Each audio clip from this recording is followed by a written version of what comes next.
Bonsoir. Je suis très heureux de vous retrouver. Je vous souhaite joyeux Noël, bonne année, bon anniversaire, joyeux anniversaire de mariage, tout en même temps. Mais je suis vraiment heureux d'être là aujourd'hui parce que Jésus est ici. Il y en a 2 ou 3, il y a un réveil dans ce coin-là. Parce que Jésus est ici. Et quand Jésus est ici, on peut s'attendre à des choses extraordinaires. Ça fait pas mal d'années maintenant que je me lève devant des foules comme ce matin pour apporter la parole de Dieu. Et à chaque fois que je le fais avec des attentes particulières. À chaque fois, je m'attends à quelque chose de la part de Dieu.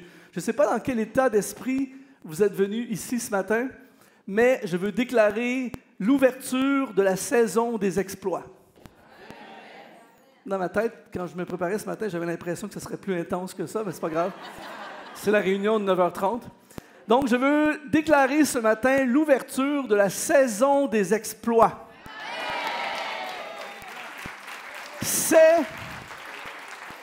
C'est ta saison des exploits. Et ça ne dépend pas de comment on se sent ce matin. Parce que ça change. Comment je me sens ce matin n'influence en rien comment Dieu est. Dieu peut agir même si je suis dans un mauvais état d'esprit, même si je ne suis pas en forme, même si je suis déprimé, même si ma vie est compliquée, même si mon compte n'est pas payé, même si je suis dans la marge de crédit, même...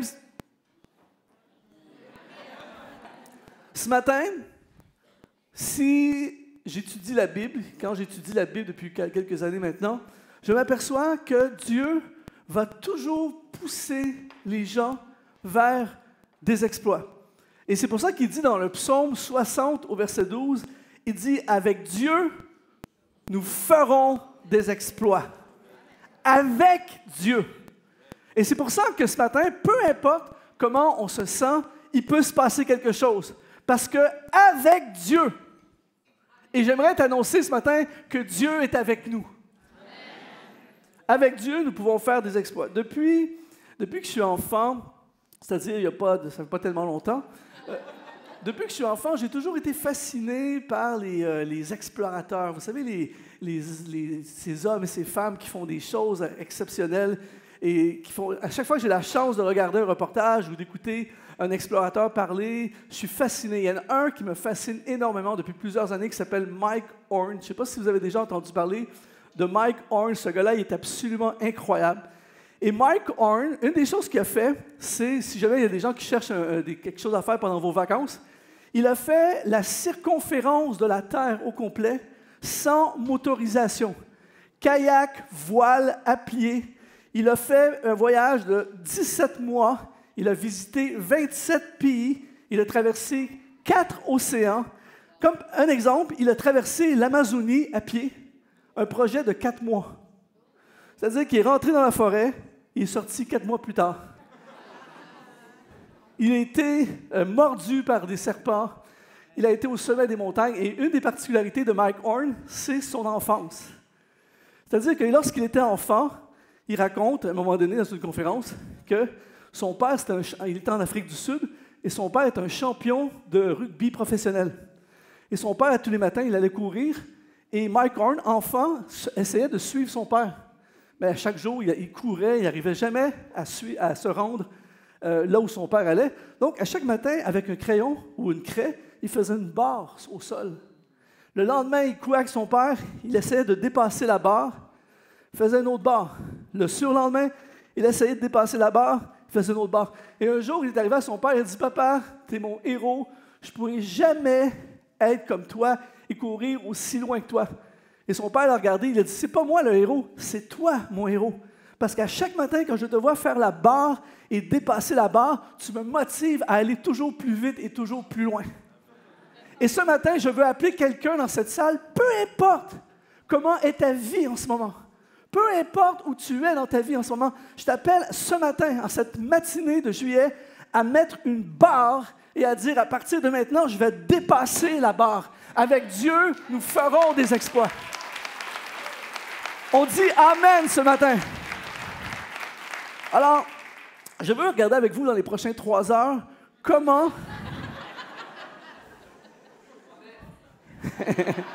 Non, mais pourquoi je dis ça? Parce que j'étais en Europe il n'y a pas tellement longtemps et j'étais en train de faire un enseignement comme ça. Et à midi, j'ai dit aux gens, bon, mais maintenant, je vais terminer. Non, continue, continue. Et on était jusqu'à 3 heures l'après-midi. C'est en Europe. Mais ce matin, j'aimerais qu'on regarde ensemble comment faire des exploits, peu importe là où on est. Et la première chose, et je suis sûr qu'il va y avoir des éclats de Amen, c'est tu dois progresser. Regarde ton voisin et dis-lui, c'est pour toi.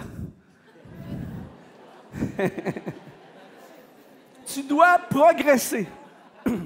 1 Timothée, on va lire ensemble, on va regarder ensemble l'apôtre Paul dans 1 Timothée chapitre 4, versets 14 et 15. 1 Timothée chapitre 4, versets 14 et 15, il dit « Ne néglige pas le don qui est en toi et qui t'a été donné par prophétie avec l'imposition des mains. » Il dit au verset 15 « Occupe-toi de ces choses. Donne-toi tout entier à elles, afin que tes progrès soient évidents pour tous. » Dites avec moi, pour tous. Et c'est là que je veux mettre l'emphase. Afin que tes progrès soient évidents pour tous. En d'autres mots, il faut que ça paraisse. Il faut que ça soit évident qu'il y ait des progrès. Alors, si toi et moi, là où nous sommes ce matin dans notre vie spirituelle, dans notre marche avec Dieu, peu importe où on est, pour que les exploits, les choses que Dieu a prévues se réalisent, je dois passer en mode progrès. Et quand on étudie ce passage, quand il parle de « donne-toi tout entier à ces choses », ce que ça veut dire dans le texte original, c'est « sois absorbé par ces choses ». Et là, vous savez, il y a plein de gens qui m'écrivent, toutes les semaines, je reçois des centaines de messages de gens différents dans le monde. Et souvent, une des questions, justement ce matin même, j'ai reçu un message de quelqu'un qui me disait « Luc, comment je peux savoir qu'est-ce que je dois faire? » Et l'apôtre Paul, ici, il répond à la question, il dit « Occupe-toi de ces choses. » C'est quoi ces choses? C'est le don qui est en toi. Ce que tu as reçu de la part de Dieu, il dit « Donne-toi entièrement à ces choses. Sois absorbé par ces choses. » Et si nous voulons voir, peu importe le domaine, si on veut voir des progrès, si on veut progresser, on doit être entier dans ces choses. J'aime beaucoup cette citation d'un grand financier américain qui s'appelle Warren Buffett. Il dit « Mettez tous vos œufs dans le même panier, mais occupe-toi du panier. » Et ce matin, ce que l'apôtre Paul nous dit, c'est « Occupe-toi de ce que Dieu a mis en toi. » En d'autres mots, occupe-toi de ton emploi, occupe-toi de ton ministère, occupe-toi de ton église, occupe-toi de ton groupe maison, occupe-toi de tes finances, occupe-toi de ta santé, occupe-toi... Mes amis, moi je ne sais pas pour vous, mais moi je suis boosté par mon propre message ce matin. Sérieux, si chaque personne ici dans cette salle ce matin s'occupait vraiment de ce que Dieu lui a confié, il se passerait quelque chose. J'ai remarqué, en fait, si par exemple, on me demandait d'aller faire une conférence où la salle serait remplie de pasteurs, et on me dirait, Luc, dis quelque chose pour les pasteurs. Eh bien, mon message ce serait ultra simple. Occupe-toi de ton ministère et occupe-toi de ton église. C'est sûr qu'il va y avoir des progrès. Pourquoi? Parce que chaque église que j'ai visitée au fil des ans, et Dieu sait que j'en ai visité pas mal, les églises qui ne progressent pas sont les églises qu'on ne s'en occupe pas. Et les églises qui progressent sont les églises qu'on s'en occupe. Les business qui fonctionnent, c'est des business qu'on s'en occupe. Quand tu arrives dans un restaurant, ça prend 20 minutes avant qu'on te trouve une place, tu sais déjà qu'il va y avoir une faillite à venir. Si tu ne t'occupes pas de ta clientèle, la clientèle va aller là où on s'occupe de la clientèle.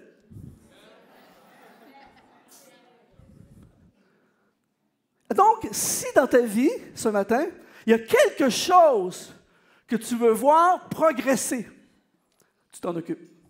Tu deviens absorbé. Tu deviens absorbé par ces choses et inévitablement, il va y avoir des progrès. Quelqu'un dit Amen ce matin. Progrès, progrès, progrès, sois absorbé par ces choses. J'aime beaucoup lire les biographies, tout ça. Je lisais la biographie d'un monsieur, je ne sais pas si vous avez entendu parler de lui, d'un monsieur qui s'appelle Thomas Edison. Thomas Edison, c'est lui qui a créé, en fait, il est l'inventeur, il a au-dessus de 1000 brevets, 1000 inventions. Et c'est lui qui a inventé General Electric, qui est une compagnie qui, aujourd'hui, existe encore.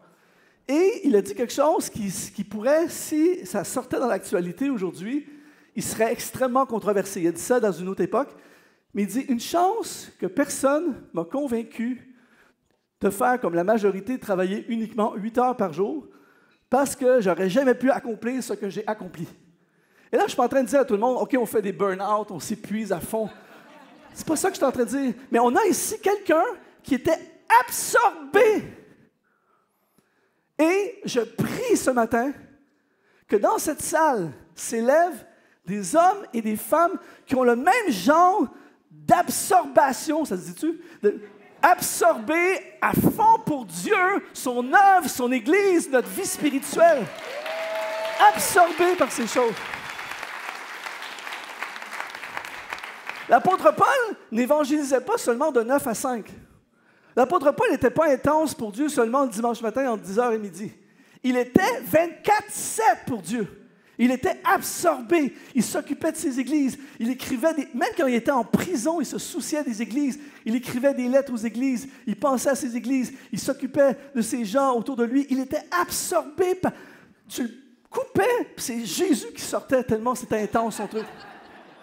Je me souviens quand j'ai donné ma vie à Dieu, les gens me disaient « Wow! » Dans le premier 1 an ou 2, les gens disaient « Wow, ta progression, c'est incroyable! » Pourtant, je n'étais pas plus intelligent, au contraire. Je n'étais pas plus intelligent, pas plus spirituel qu'un autre. Mais la première année, j'ai dévoré la parole de Dieu au complet 2 fois. Lis la Bible 2 fois dans la prochaine année, je te garantis que ta vie est plus pareille. Réunion de prière, j'y vais. Servir, j'y vais. Évangéliser, j'y vais. Lire la Bible, me voici. Inévitablement, il se passe une transformation, un progrès. Je t'assure qu'aller à l'église 1 fois par semaine pendant 1h15, c'est bien, c'est mieux que 0. Mais ce n'est pas suffisant pour une progression. Ce qui va amener une progression, c'est un niveau d'engagement total, absolu, absorbé par les choses de Dieu, absorbé par sa présence, absorbé par sa parole, absorbé par son service, absorbé par l'amour pour les frères et les sœurs, absorbé pour l'avancement du royaume. Amen. Occupe-toi de ces choses. Il y a quelque temps de ça, je ne vais pas dire le lieu, le temps, l'époque, pour que personne ne peut identifier l'événement. Il y a un certain temps de ça, à une certaine époque, dans une certaine place, dans un certain pays, à quelque part dans le monde, j'étais là. Et en fait, c'est une église que je n'avais pas visitée depuis très longtemps, et ils m'ont invité. Et lorsque je suis arrivé là, en arrivant, j'ai eu un gros down. Normalement, pour moi, ma vision, quand je vais à l'église, c'est pas ça qui devrait arriver. Quand tu arrives à l'église, tu devrais être boosté. Mais quand je suis arrivé là, j'ai eu un gros down parce que j'avais l'impression, il y a une expression en anglais, ça dit « a blast from the past ». C'est-à-dire que quand je suis arrivé là, j'avais l'impression d'être en 1983. Je suis arrivé là, puis c'était comme avant. Mais disons, on va dire que le bâtiment est comme avant, ça c'est une chose. Mais quand je suis arrivé là, même tout était comme avant. Même les personnes, sauf plus vieilles. C'était les mêmes personnes, et tant mieux, félicitations, gloire à Dieu pour les personnes qui sont encore là, mais pas de nouvelles personnes, ou peu de nouvelles personnes. Et là, ils m'ont demandé même de chanter les chants d'avant.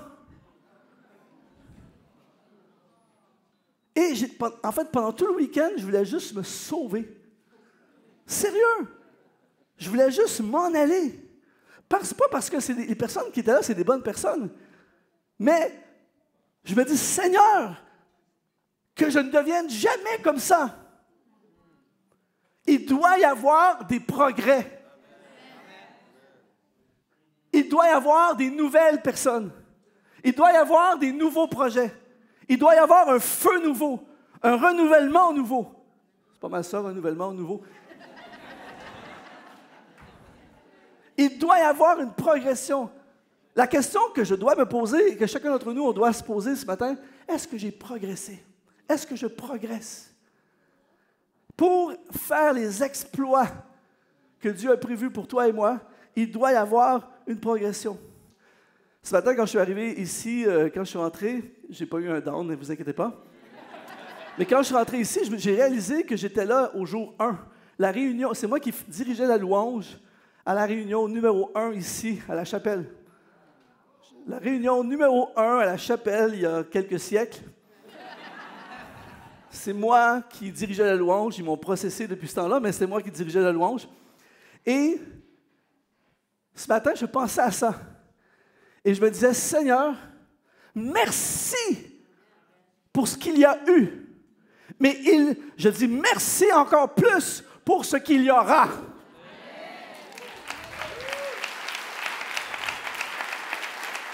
N'arrêtez pas de progresser.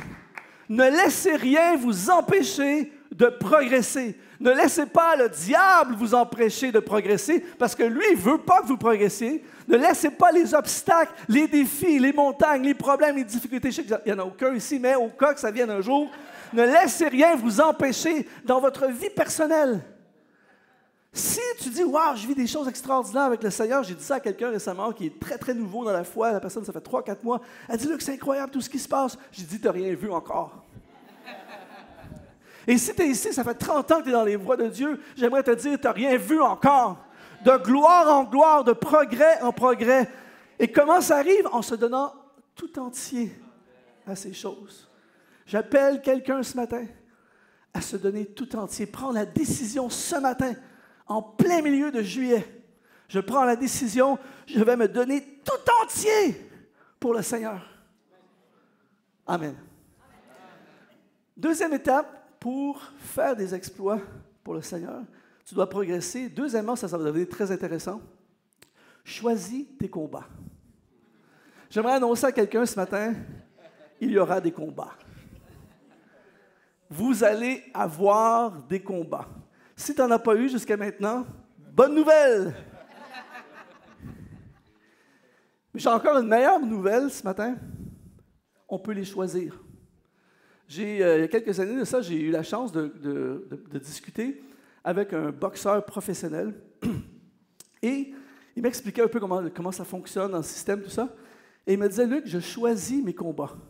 C'est-à-dire que le boxeur professionnel ne monte pas sur le ring. Il y a quelqu'un dans la salle qui veut venir. C'est pas comme ça que ça marche. C'est pas, OK, je me demande qui va être là. C'est jamais comme ça. C'est planifié d'avance avec qui on te propose de te battre avec un tel. Et le boxeur choisit ses combats. Il dit, je choisis toujours un combat qui me permet de progresser.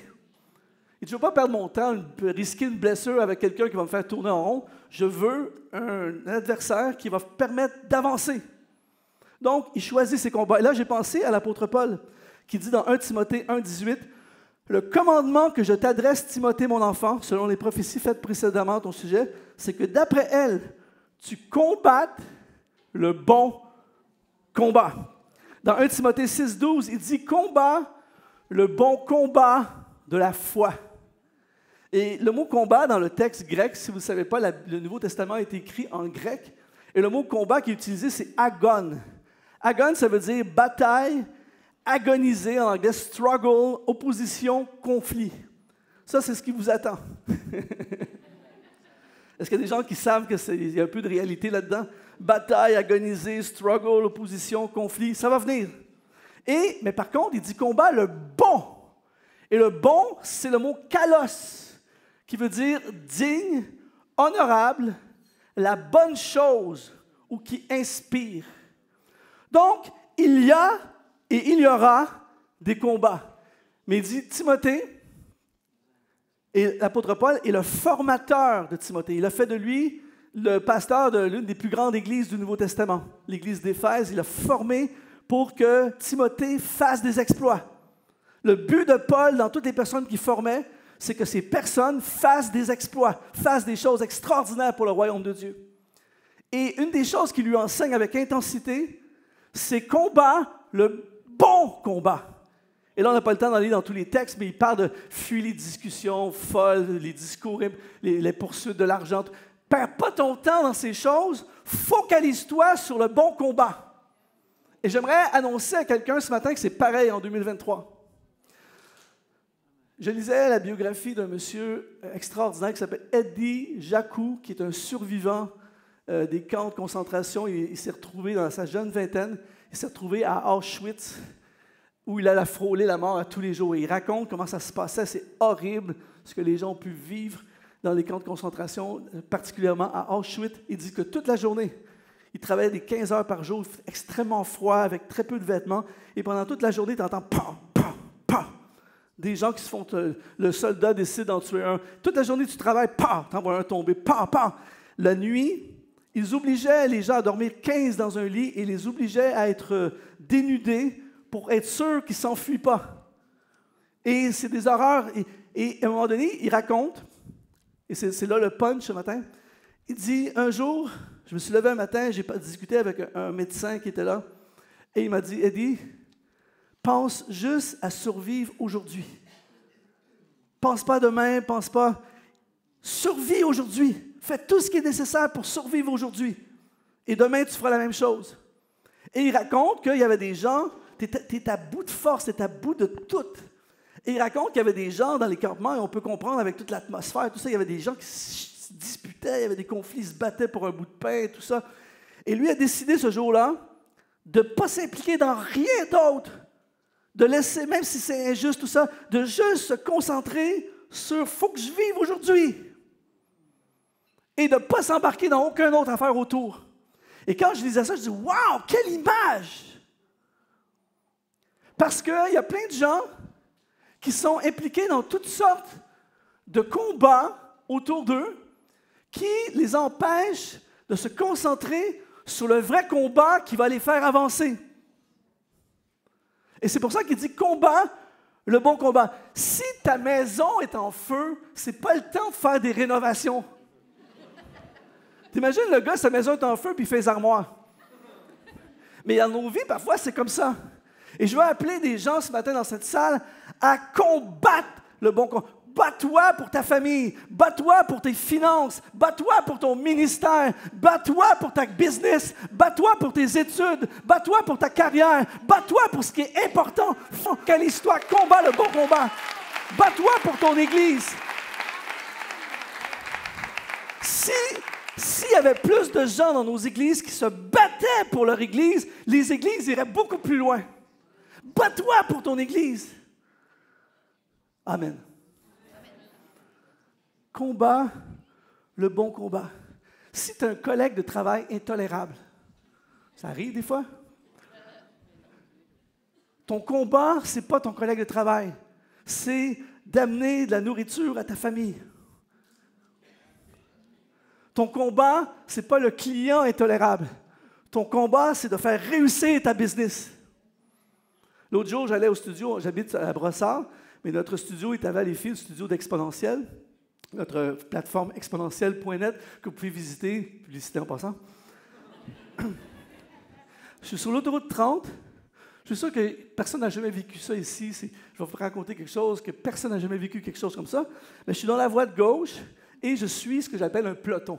C'est-à-dire qu'il y a 10 autos, on suit et on roule dans la voie de gauche. Tu ne peux pas dépasser, tout le monde roule, ça roule, mais un peloton. Il y a un gars derrière de moi qui décide de dépasser et il rentre entre les deux autos alors qu'il n'y a pas de place pour deux autos. On roule 110, 115. Il fait comme ça, et là, il rentre entre les deux comme ça. Il était en arrière de moi. Là, il est en avant de moi. Il n'est pas plus avancé. Est-ce que je peux vous dire ce qui m'est passé par la tête? Non. En une seconde, c'est hallucinant ce truc-là, même les pasteurs, ça leur arrive. En un instant,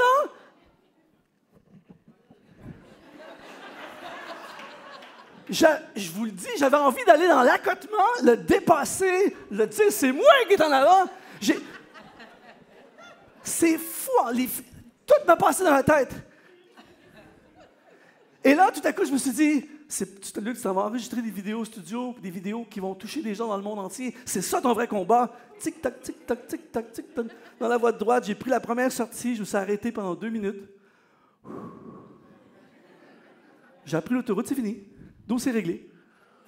Et je suis allé faire le bon combat.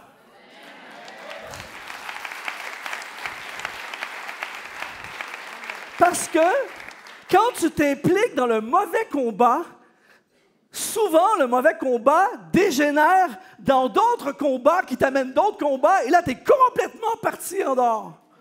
Et c'est le but de l'ennemi pour l'Église et pour toi. Combat, le bon combat.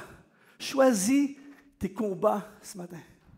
Ne perds plus 1 minute de ton temps dans des combats qui ne sont pas tes combats. Ça devient de plus en plus populaire. J'ai plusieurs amis qui ont des voitures électriques. Peut-être qu'il y a quelqu'un ici qui a une voiture électrique. On dirait que les gens qui s'achètent une voiture électrique attrapent une maladie. La maladie de l'obsession de la réserve d'énergie. J'ai un ami comme ça, il dit, moi, en tout cas, je ne faisais pas ça avant, mais il dit, depuis que j'ai mon auto électrique, je regarde la direction du vent. Parce qu'il dit, si je fais Montréal-Québec avec le vent dans le dos, mon autonomie est beaucoup plus grande.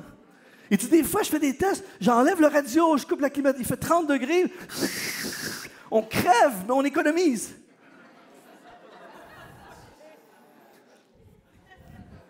Une conscience, il regarde tout le temps. OK, là, si le soleil couchant, j'exagère, mais... Parce qu'ils savent, j'ai atteint une distance, j'ai tant d'autonomie, tout ça. Quand une voiture à essence, tu t'en fiches, t'arrêtes n'importe où, tu fais le plein. Mais les gens avec des voitures, certaines personnes, on va dire, avec des voitures électriques, ils ont une plus grande conscientisation de leur autonomie de déplacement. Mais il y a une leçon spirituelle incroyable là-dedans. Parce que chaque combat prend de l'énergie. Oh, c'est bon.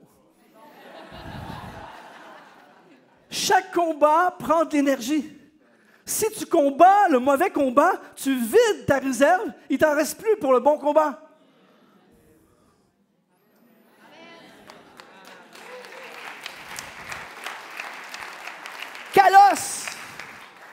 Kalos, le bon combat.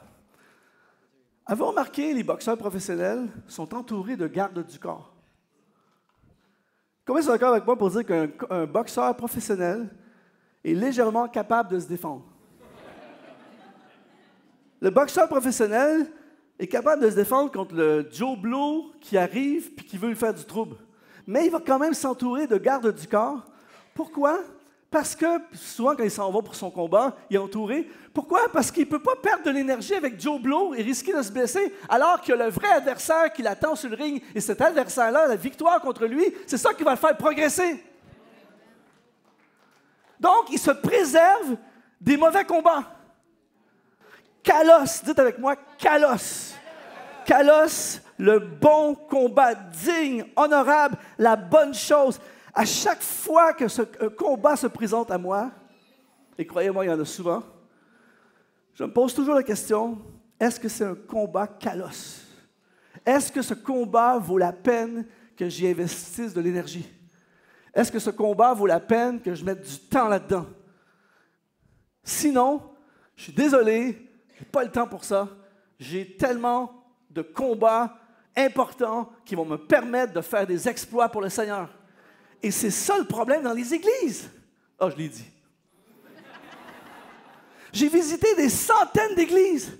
C'est pas normal que les églises, en général, on va dire ici au Québec, par exemple, c'est pas normal qu'on ne soit pas plus loin. C'est pas normal qu'on n'ait pas plus de conquêtes.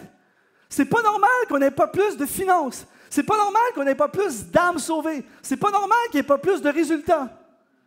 Et pourquoi? Parce que souvent, les églises sont impliquées dans des mauvais combats. Les églises, pas ici, mais il y a des fois qu'il y a des églises qui combattent l'autre église. J'ai même vu des prédicateurs, avec maintenant avec Internet, on peut voir tous les prédicateurs, qui règlent ses problèmes contre l'autre prédicateur sur sa chaîne. Il ne prêche pas aux gens qui sont à la salle, il prêche à l'autre gars qui va regarder la vidéo mardi prochain. Ouh, je l'ai dit. Le diable, même ça, moi j'ai vu, je l'ai déjà partagé ici il y a plusieurs années, mais moi j'ai vu une église se diviser sur la couleur du tapis. Ça a commencé avec la couleur du tapis. Ça a dégénéré sur un paquet d'autres affaires. Toute l'énergie, on parle que de la couleur du tapis. On aurait dû le mettre noir, on aurait dû le mettre bleu, rouge. Mettez du bois, on en finit. Combat le bon combat. Choisis tes combats. Sors de l'autoroute s'il faut. Va prendre un café s'il faut. Calme-toi. Perds pas de temps avec des choses qui te font reculer. Investis ton temps dans des choses qui te font avancer. Amen. Combat le bon combat. Vous êtes toujours là ce matin? J'ai gardé le meilleur pour la fin. Le troisième élément, troisième étape, cruciale. Pourquoi personne m'a enseigné ça quand j'avais 18 ans? Ce que je vais vous enseigner là, c'est de la bombe incroyable. Vous êtes prêts? Je vous dis, jusqu'à ce que j'enseigne dans les prochaines 10 minutes, valait la peine de se lever ce matin. Ça va vous permettre de faire des exploits incroyables et surtout vous préserver de catastrophes épouvantables. C'est apprendre des erreurs des autres. Seigneur Jésus.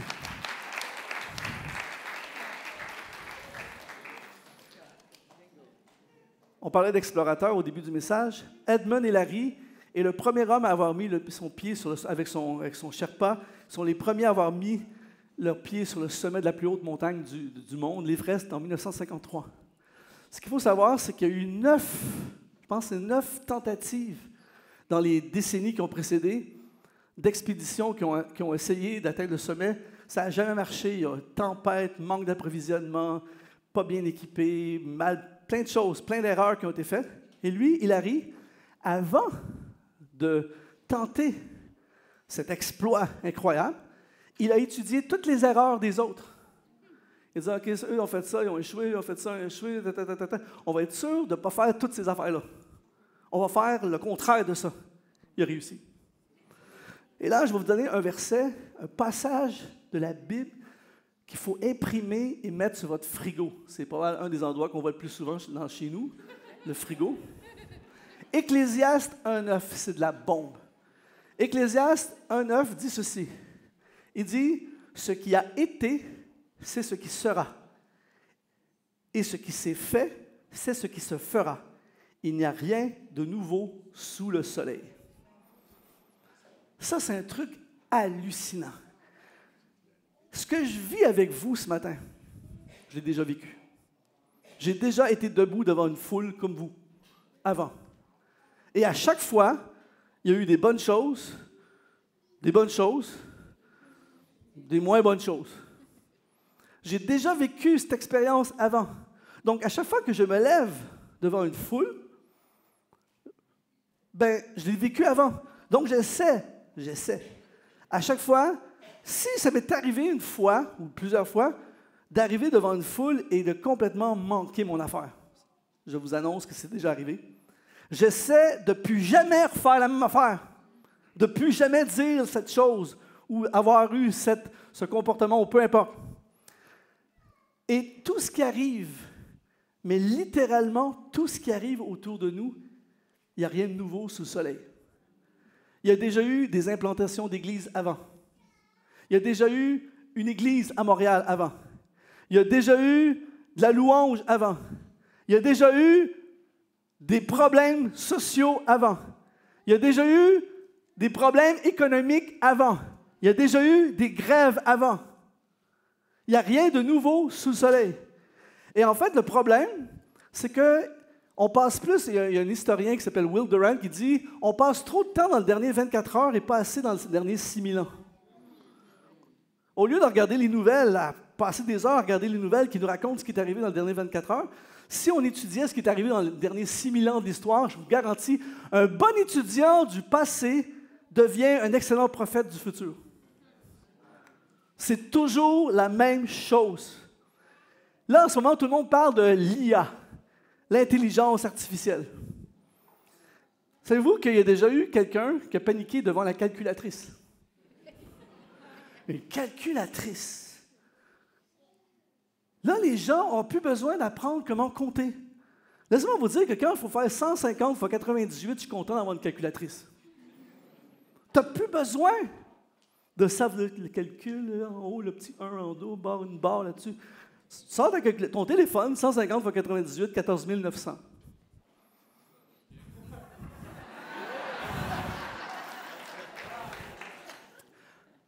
Tout ce qui a été, tout ce que nous vivons, ce que tu vis en ce moment dans ta vie intensément, quelqu'un l'a déjà vécu avant.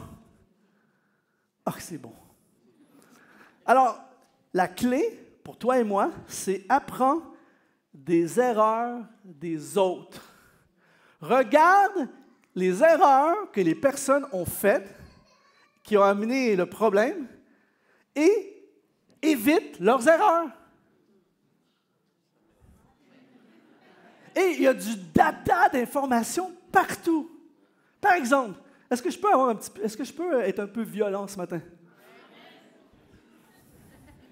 Par exemple, moi, j'ai visité littéralement des centaines, mais vraiment des centaines d'églises. Sur plusieurs années, j'ai vu dans toutes sortes. Et donc, j'ai vu plein d'erreurs. J'ai vu également des gens. En fait, une des choses que je connais, c'est les êtres humains. Parce que j'ai rencontré tellement d'êtres humains au fil des années. Et voici un classique des classiques qui arrive tout le temps, un classique ultra classique.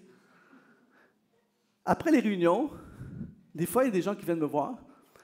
Et là, un classique des classiques, c'est la fille célibataire qui vient me voir et dit « J'ai rencontré un gars. » OK, c'est déjà arrivé. Et là, tu vois qu'il y a un malaise. J'ai rencontré un gars, mais il n'est pas croyant, mais c'est un gars bien. Penses-tu vraiment que le diable va t'envoyer un gars pas bien? Et là, là, c'est un exemple. Aussitôt que ce scénario-là arrive, c'est pas mon jugement, mon opinion personnelle. J'ai vu des films de ça, des téléséries. J'en ai vu 500 scénarios. Et non seulement j'ai vu le scénario de l'origine, de la genèse de ça, j'ai vu des mini-séries du développement de ça, et j'ai vu des films la deuxième partie, troisième partie, des catastrophes après. Pourquoi? Parce que dans les églises, ça m'arrive souvent après les réunions, des fois il y a un line-up de personnes qui viennent me voir pour qu'on prie ensemble, des conseils, tout ça, ça me fait plaisir de le faire souvent quand je peux le faire. À chaque fois, pour être sûr que c'est bien enregistré, à chaque fois, depuis des années, je vois les femmes 10 ans plus tard, 5 ans plus tard, 20 ans plus tard, 6 mois plus tard, me dire, pleurer, souffrir.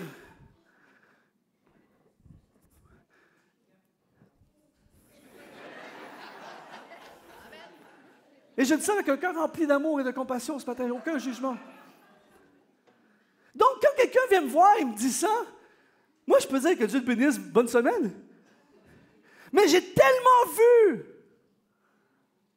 ce que ça produit que tu n'as pas besoin d'être un prophète pour dire « Voici ton futur. » Si tu continues dans cette voie, voici ton futur. Tu vas t'en trouver seul avec un bébé. Tu vas venir à l'église comme plein de femmes et tu vas te faire mépriser parce que tu vas à l'église puis lui ne veut pas aller à l'église. Tu vas pleurer parce qu'il va faire plein de choses. Et là, comment on élève des enfants? Jésus, pas Jésus, tout ça. Et tout le reste qui vient avec ça. Ce n'est pas mon jugement. C'est des centaines de cas pendant des années. Mais la bonne nouvelle pour toi aujourd'hui, c'est que si tu sais ça, tu peux éviter tout ça en une seconde en disant « No way! »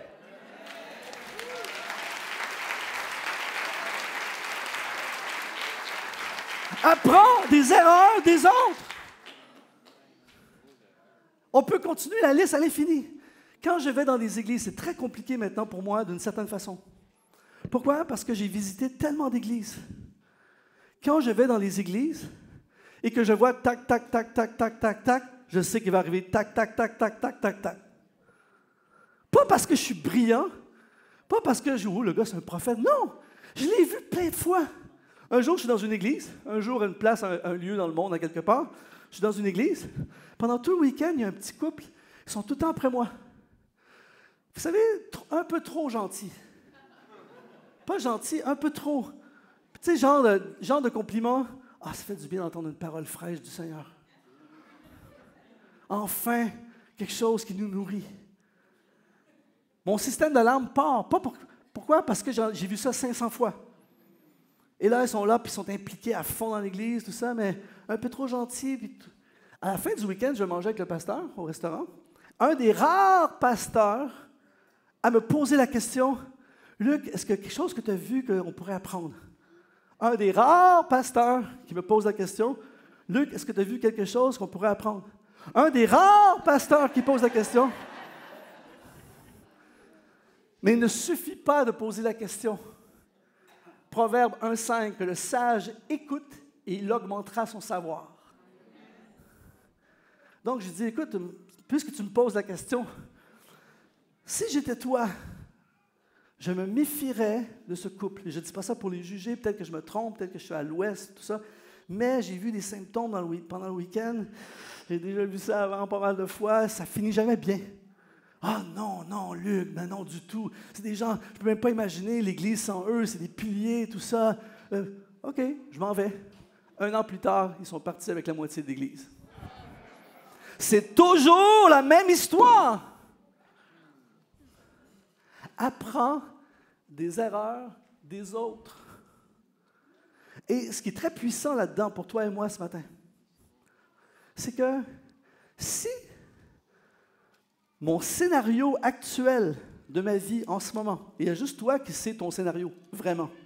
Si mon scénario, ce que je fais, ma façon de faire ma vie en ce moment, correspond parfaitement au scénario de quelqu'un qui a vécu la catastrophe, voici ton futur, catastrophe.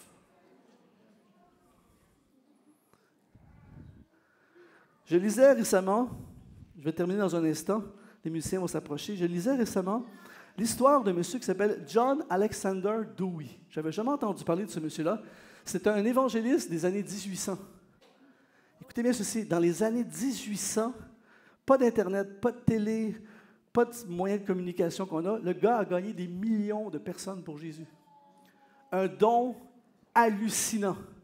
Un ministère incroyable, gagner des millions à l'époque, c'est un truc démesuré.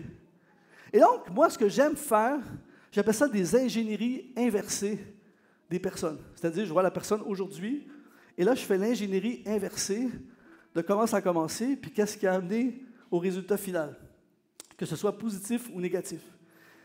Et quand tu fais l'ingénierie inversée de John Alexander Dewey, parce que malheureusement, le gars a fini en catastrophe épouvantable, eh bien, voici ce que tu t'aperçois. C'est pas moi.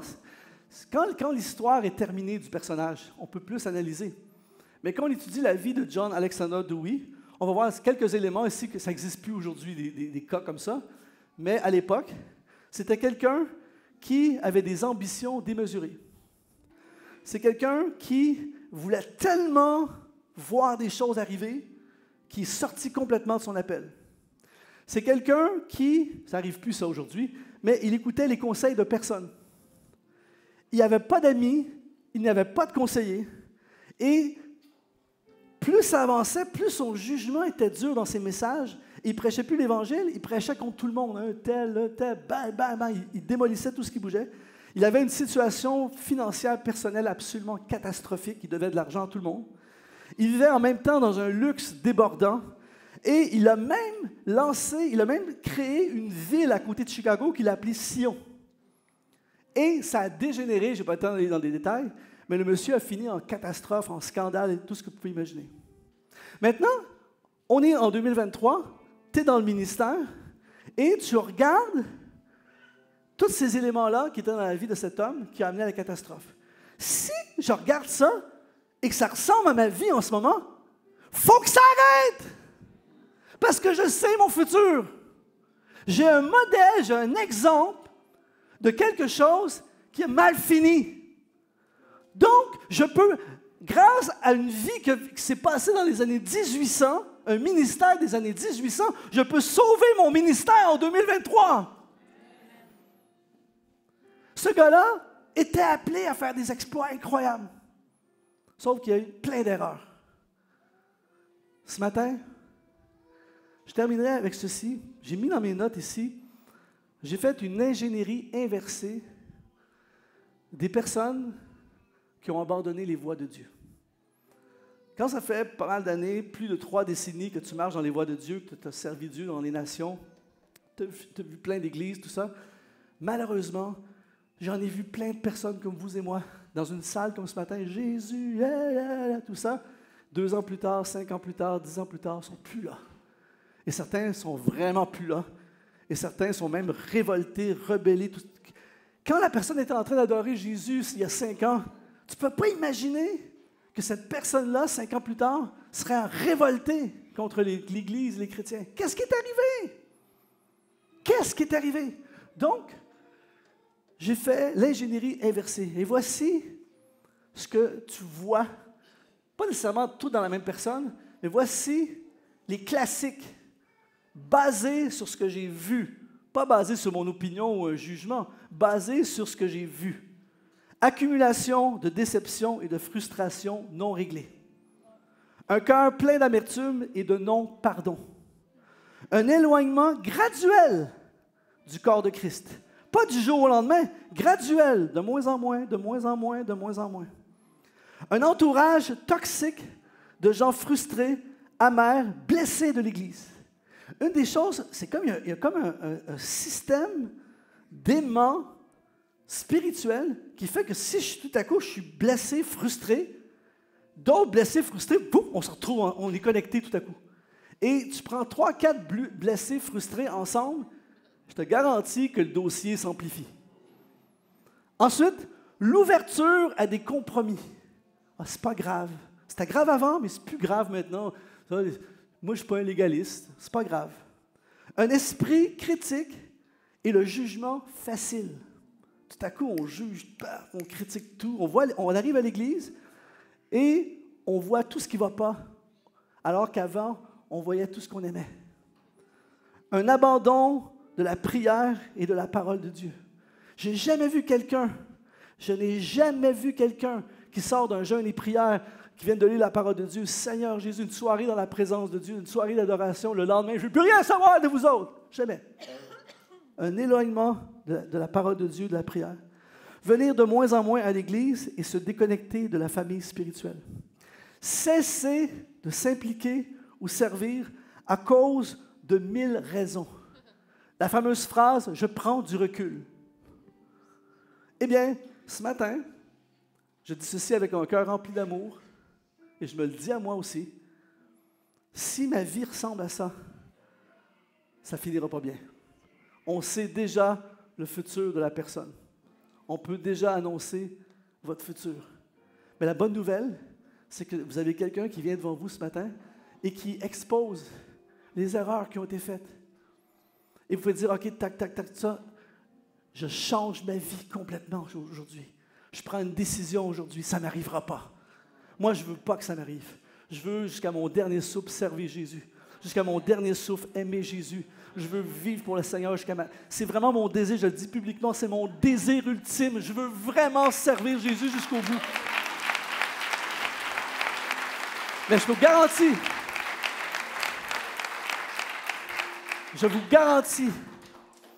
que si je ne fais pas attention à ces choses, je ne suis pas plus à l'abri que quiconque ici dans ce lieu. Mais la bonne nouvelle, j'ai des modèles. Il n'y a rien de nouveau sous le soleil. Et je termine vraiment avec, je vous ai parlé de John Alexander Dewey dans les années 1800. Dans les mêmes années 1800, il y a un monsieur qui s'appelle Hudson Taylor, la même époque, qui, en 1854, il a quitté l'Angleterre, il est parti pour Shanghai, évangéliser la Chine. Et il a choisi un autre genre de ministère. Il a choisi de marcher dans l'humilité. Il a choisi de servir les gens et non de se servir des gens. Il a commencé à s'habiller comme les Chinois. Il a commencé à les aimer et il s'est donné corps et âme. Il y a même des membres de sa famille qui sont morts. Il y a eu des guerres, il y a eu des épidémies, plein de choses. Mais juste vous dire ce qu'il a dit. 2 phrases qu'il a dit. Il a dit, il n'est pas difficile de savoir ce que Dieu attend de nous. Tout ce qu'il nous demande, c'est de nous confier en lui et nous abandonner à lui et lui obéir. Puis il a dit ceci, Dieu n'utilise pas les hommes puissants et talentueux pour accomplir des grandes choses, mais il utilise des faibles et des humbles qui se soumettent à lui. Et Hudson Taylor a accompli des exploits extraordinaires. Il a révolutionné, il a créé la mission intérieure de Chine, il a révolutionné l'évangélisation et la mission en Chine. Il a fondé des écoles, des églises, des orphelinats. Il a fait quelque chose, un travail extraordinaire jusqu'à la fin. Et lui aussi, il nous laisse le modèle. Alors ce matin, je peux choisir et dire, je refuse les voies, les erreurs d'Alexander Dewey, John Alexander Dewey, et je prends la route de Hudson Taylor. Et je sais déjà mon futur. Alors ce matin, j'aimerais qu'on puisse fermer les yeux, pencher nos têtes pendant un instant. Aujourd'hui, ta vie peut changer. Aussi simplement qu'aujourd'hui, par une simple décision. Dieu nous appelle aux exploits. Tu n'as pas idée ce que Dieu voudrait faire avec toi. Faire des exploits, c'est différent pour chaque personne. On n'est pas tous appelés à révolutionner la Chine. Mais on a des choses à accomplir avec notre vie, ici sur cette terre. Mais il faut progresser. Dieu t'appelle à progresser. Dieu nous appelle à choisir le bon combat et à apprendre des erreurs des autres. Alors pendant que nos yeux sont fermés, c'est un moment personnel. Si vous êtes ici ce matin, dans cette salle, et vous dites, Luc, il faut que ma vie change. Je ne suis pas du tout, là, en ce moment, tu as nommé des choses, je me sens interpellé par le Saint-Esprit. Je ne veux pas que ça finisse mal, mon histoire. Je ne veux pas que ma vie, ça finisse mal. Je ne veux pas que mon ministère finisse mal. Je ne veux pas que ma vie spirituelle finisse mal. Je ne veux pas m'éloigner de Dieu. Je ne veux pas finir loin de Dieu. Je ne veux pas manquer ce que Dieu a pour moi. Et ce matin, je prends la décision de changer ma vie avec l'aide de Dieu. Je veux que ma vie soit transformée ce matin. Je veux vivre ce que Dieu a pour moi ce matin. Je veux vivre pour le Seigneur Jésus ce matin. Si c'est ton désir, là où tu es, juste lever ta main, pas devant moi, de toute façon avec les spots, je ne vois même pas vos mains. Juste levez vos mains devant le Seigneur. Si tu dis, ça me parle à moi, c'est moi ça ce matin. Je ne veux pas passer à côté. Je ne veux pas manquer. Je veux me donner au Seigneur. Je ne veux pas être un spectateur à l'Église. Je veux pas, peut-être que tu t'es éloigné du corps de Christ, de la famille de Dieu, mais ce matin, je veux revenir.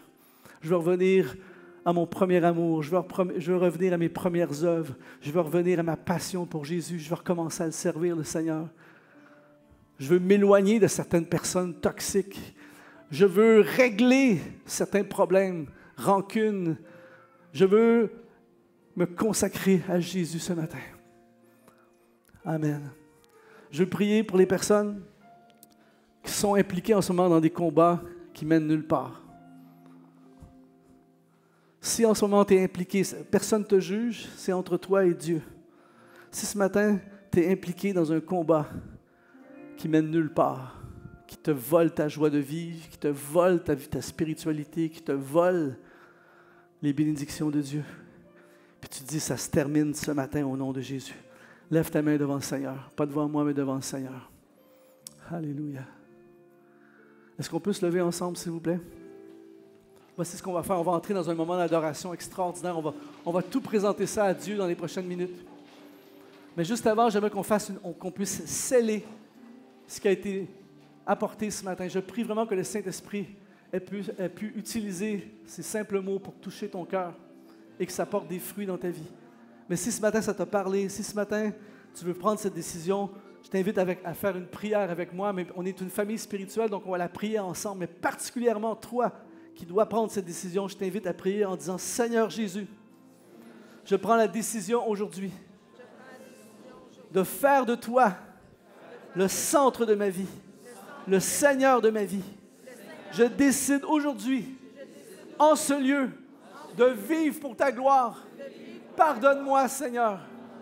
Aujourd'hui, je m'engage devant toi à aller jusqu'au bout, à te servir, à te suivre, à t'aimer, à t'adorer et à suivre ta parole. Aujourd'hui, je sors de ces combats inutiles et je combats le bon combat au nom de Jésus. Je déclare sur ma vie, à partir d'aujourd'hui, avec Dieu, je ferai des exploits. Amen. On acclame le roi des rois ce matin. Alléluia.